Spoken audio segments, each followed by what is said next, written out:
ഒരു 30 വർഷം 50 വർഷം മുമ്പ് ഈ കേരളത്തിൽ നമ്മുടെയൊക്കെ ഭവനങ്ങളിൽ ഈ പറയുന്ന പണമില്ലായിരുന്നു, ഈ പറയുന്ന ഡോക്ടേഴ്സ് ഇല്ലായിരുന്നു, ഈ പറയുന്ന ആശുപത്രി ഇല്ല, ഈ പറയുന്ന ഇൻഷുറൻസ് ഇല്ല, ഈ പറയുന്ന വൈദ്യശാസ്ത്രം ഇത്രയും പുരോഗമിച്ചിട്ടില്ല. അന്നൊക്കെ എന്തുമായിരുന്നു നമ്മൾ എന്ത് ചെയ്തുകൊണ്ടിരുന്നത്? അന്ന് ദൈവമേ എന്ന് പറഞ്ഞ് ദൈവത്തെ വിളിക്കും, ദൈവം എന്ത് ചെയ്യും? വിടുവിക്കും. ദൈവം വിടുവിച്ചപ്പോൾ നമ്മൾ ധൈര്യമായിട്ട് പറഞ്ഞു കർത്താവ് വിടുവിച്ചു. അതിൻ്റെ മഹത്വം മുഴുവൻ ആർക്ക് കൊണ്ടുപോയി? കർത്താവിന് നമ്മൾ കൊടുത്തു. പക്ഷേ ഇന്ന് പലപ്പോഴും പല കാര്യങ്ങൾക്കും നോക്കും മഹത്വം പൂർണ്ണമായിട്ട് കർത്താവിന് കൊടുക്കാൻ പറ്റുന്നില്ല. കാര്യം ആ മഹത്വം പലര് ചേർന്ന് വീതിച്ചെടുക്കുന്നു. അത് തെറ്റുണ്ടോ എന്ന് ചോദിച്ചാൽ തെറ്റല്ല. പക്ഷേ ഞാൻ വിശ്വസിക്കുന്നു വരുന്ന ആളുകളിൽ ദൈവത്താൽ മാത്രം കഴിയുന്ന ചില അത്ഭുതങ്ങളും അടയാളങ്ങളും നമ്മുടെ ജീവിതങ്ങളിൽ, നമ്മുടെ കുടുംബങ്ങളിൽ, സഭയിൽ, ദേശത്ത് ഒക്കെ നടക്കും.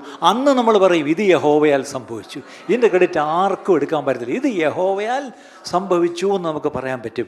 അപ്പം when mighty acts and super natural miracles, ഇതുപോലെ വൻ കാര്യങ്ങൾ, ഇത് നമ്മൾ അപൂർവ കാര്യങ്ങളെ കണ്ടു, ഇന്ന് വൻ കാര്യങ്ങൾ കണ്ടു എന്നൊക്കെ അന്ന് സാക്ഷ്യം പറയുന്നൊരവസ്ഥയാണെങ്കിൽ അപ്പോസ്തല പ്രവൃത്തികൾ 2-ാം അധ്യായം 43-ാം വാക്യം, എല്ലാവർക്കും ഭയമായി. അത് കുറച്ചുകൂടി ഇംഗ്ലീഷിൽ ഇങ്ങനെയാണ്, and fear came upon every soul.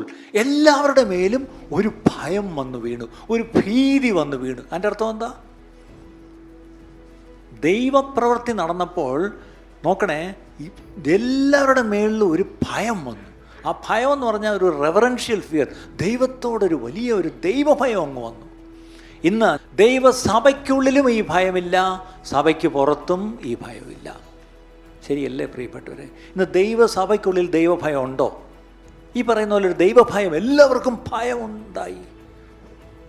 പുറത്തുള്ളവർക്ക് ദൈവസഭയെ കണ്ടിട്ട് അയ്യോ അവരെ തുടരുത്, കളിക്കല്ലേ, കാരണം അവർ ദൈവമക്കളാണ് എന്ന് നമ്മളെക്കുറിച്ച് പറയത്തക്കവണ്ണം പുറത്ത് അവരുടെ മേലൊരു ഭയമുണ്ടോ ദൈവസഭയെക്കുറിച്ച്? ഇല്ല.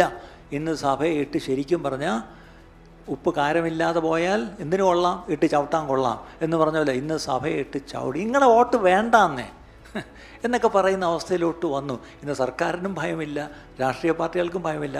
എത്തൊരവസ്ഥയിലാണ് ഇന്ന് സഭയുടെ അവസ്ഥ. ഇതിൽ നിന്ന് എന്തെങ്കിലും ഒരു വ്യത്യാസം വരണമെങ്കിൽ എല്ലാവരും കൂടെ കൊടിയും പിടിച്ചിട്ട് റാലി നടത്തിയാലൊന്നും ഭയം വരത്തില്ല. അത്ഭുതങ്ങളും അടയാളങ്ങളും ദൈവസഭയിലും സഭയിലൂടെ നടന്നാൽ എല്ലാവരുടെ മേലും ഒരു ഭയം വരും. എത്ര